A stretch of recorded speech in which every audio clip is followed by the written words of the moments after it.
Did the Ripple SEC settlement just hit another roadblock? In today's video, we'll dive into a brand new filing that's stirring up a frenzy on X, with many wondering if this case is facing yet another delay. But here's the thing, I think a lot of people are jumping to the wrong conclusions, and I'm here to set the record straight. Plus, we'll uncover details about a fascinating meeting between Ripple and the Federal Reserve that could have big implications. Stick around until the end, where I'll tackle one of the hottest questions I get. What comes first for XRP? Utility or price appreciation? Let's dive into something that's got everyone buzzing, a new twist in the Ripple versus SEC saga. Yep, just when we thought the dust was settling, a fresh filing has people scratching their heads. What's going on? Why are we still seeing delays? Didn't this case already reach a resolution? Let's break it all down. Turns out, Ripple and the SEC have agreed to push back their next big move in the ongoing appeal. They've been granted a 60-day extension for the next filing in the SEC's appeal against Ripple. So, while the battle continues in the Second Circuit, both sides are hitting the pause button for now. Many people are seeing the news and wondering, wait, the appeal is still ongoing? I thought this was settled. What's the holdup? Here's the deal. The delay isn't some dramatic twist. It's because both Ripple and the SEC already agreed that filing additional documents is completely pointless. Why? Because they've already reached a settlement behind the scenes. Now, technically, the SEC hasn't voted on the settlement yet, so the case is still officially open. But Ripple and the SEC essentially said, why waste time on paperwork that won't matter? Instead, they've decided to push the filing deadlines, focus on finalizing the settlement, and wrap everything up in the next few weeks. So, there's no need to stress. If anything, this is a great sign. Both sides are clearly on the same page, agreeing that moving forward with the appeal is unnecessary. It's just a matter of getting the settlement vote approved and closing this chapter once and for all. I've seen a lot of people panicking over this news, saying, what's this delay? Are they pushing back the settlement? Let me stop you right there. This is actually good news. It's exactly what we've been waiting for. Here's the deal. This basically confirms that the settlement is still on track. Both sides agree there's no point in dragging this case out or filing more paperwork because, let's face it, the finish line is right in front of us. I wanted to kick things off by clearing that up because I've noticed a lot of confusion around the recent filings. But here's the truth. There's absolutely nothing to stress about. I know. It feels like we've been waiting forever for this case to wrap up. But here's the thing. It's already done. We're just watching the last pieces fall into place. The vote is coming, and it's a done deal. Take it from me. I know enough folks at the SEC and those close to Paul Atkins to confidently say this case is over. Fixating on when the vote happens? Totally pointless. This chapter is already closed. Nothing's going to change that. So take a breath, relax, and know we're in the clear here. The real question now, Ripple's fine. How will they pay it? Will it be an XRP? If so, does that XRP go to the Treasury? Or will they settle up in US dollars? That's the only intriguing detail left on the table because otherwise this case is wrapped up. So stop stressing about delays or outcomes.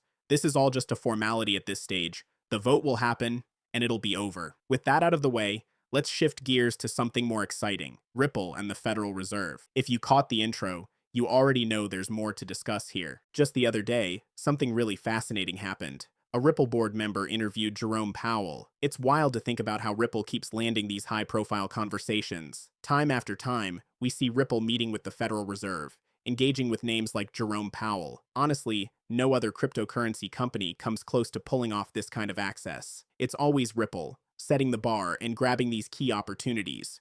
What's even more remarkable is how far back this connection goes. Ripple's first meeting with the Federal Reserve was way back in 2013. And since then, this relationship has only grown. The Federal Reserve talks about Ripple. Ripple talks about the Federal Reserve. It's like they're intertwined. And during major economic forums, you'll often catch Ripple and the Fed sharing the spotlight. Some have speculated over the years that Ripple could one day replace the Federal Reserve. Personally, I don't see it. The Federal Reserve isn't going anywhere, but Ripple's ongoing involvement with such a critical institution. The Federal Reserve has one main role, issuing money. So the idea of Ripple replacing the Fed to do the exact same thing doesn't really make sense. But here's where things get interesting. Ripple isn't trying to be the Federal Reserve. Instead, it could become a cutting-edge tech provider for the Fed. And honestly, that's way more exciting than trying to replace it. Here's the thing. Ripple isn't a government agency, like the Fed essentially is. And it's not just a simple money app either. It's far more than a platform for sending payment messages. Ripple offers settlement and infrastructure, powerful tech that institutions like the Federal Reserve could leverage to modernize their systems. Now, here's the kicker. The Federal Reserve's stance on cryptocurrencies might surprise you. It's more bullish than you'd expect. I've got a clip to share, and trust me, you'll want to hear this. Let's shift gears and talk about technological change, specifically cryptocurrencies. What's the outlook for favorable regulations, and what risks might they pose to the system? We've already seen a roller coaster of failures, fraud, and scandals dominating headlines in recent years. During that chaotic time, we tried to work with Congress to establish a solid legal framework for stablecoins, a logical starting point. Unfortunately, we didn't succeed, but the landscape is evolving. Cryptocurrencies are edging closer to the mainstream, and Congress is once again revisiting the idea. Both the Senate and the House are actively working on a legal framework for stablecoins, which, if done right, could be a step in the right direction. A strong framework is essential.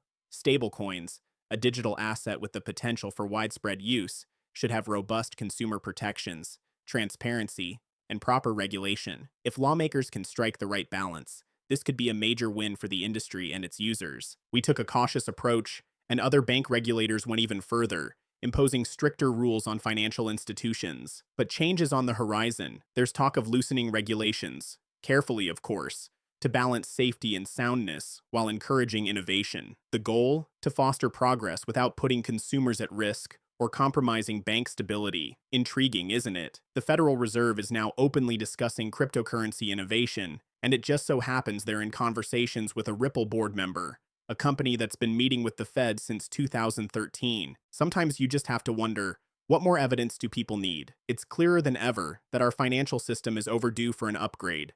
The current infrastructure we rely on to move money is outdated and in desperate need of a reboot. And the one technology standing out as the solution, cryptocurrency. On top of that, Ripple isn't just sitting on the sidelines. Major banks are partnering with them. The Federal Reserve is working with them, and Ripple is collaborating with nearly 26 countries on central bank digital currencies, CBDCs. The direction this industry is heading couldn't be clearer, and it raises one burning question. When will price appreciation happen? Will it come once cryptocurrencies gain widespread utility, driving massive network activity, and increasing token prices as demand for liquidity skyrockets? Or will it happen even earlier? To me, the answer is crystal clear. It's going to happen before utility takes over. Right now, we're in an extraordinary phase where the writing is on the wall. The technology is here, the trajectory is obvious, and savvy investors are jumping ahead of the curve. What we're seeing is fascinating. Tiny amounts of money flowing into assets like XRP, often from retail buyers,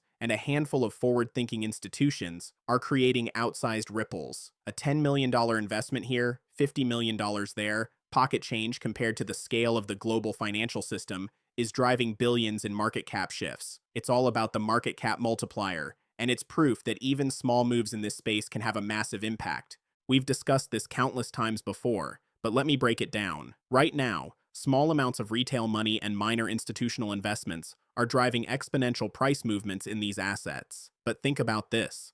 What happens when the big players, the ones who need to stay ahead of the tech curve, finally see what we've been seeing all along? Imagine the moment when a major bank steps forward and announces, "We're diving into cryptocurrency. We're integrating with Ripple and using XRP for cross-border payments." What if the Federal Reserve came out and said, "Oh, by the way, we'll be leveraging DLT technology for clearing, and yes, we've been working with Ripple since 2013 on a wholesale CBDC product"? What happens when the mainstream starts waking up to these developments? What happens when 10 XRP ETFs hit the market, drawing attention to Ripple's real-world use cases? Do people finally realize they've been sleeping on one of the biggest innovations of our time? When that moment hits, when the truth about the utility and development behind the scenes becomes undeniable, what do you think will happen? To me, it seems obvious. The floodgates will open. Institutions and individuals alike will scramble to get a piece of the action, desperate not to be left behind. And here's the kicker. This rush won't wait for utility to fully roll out.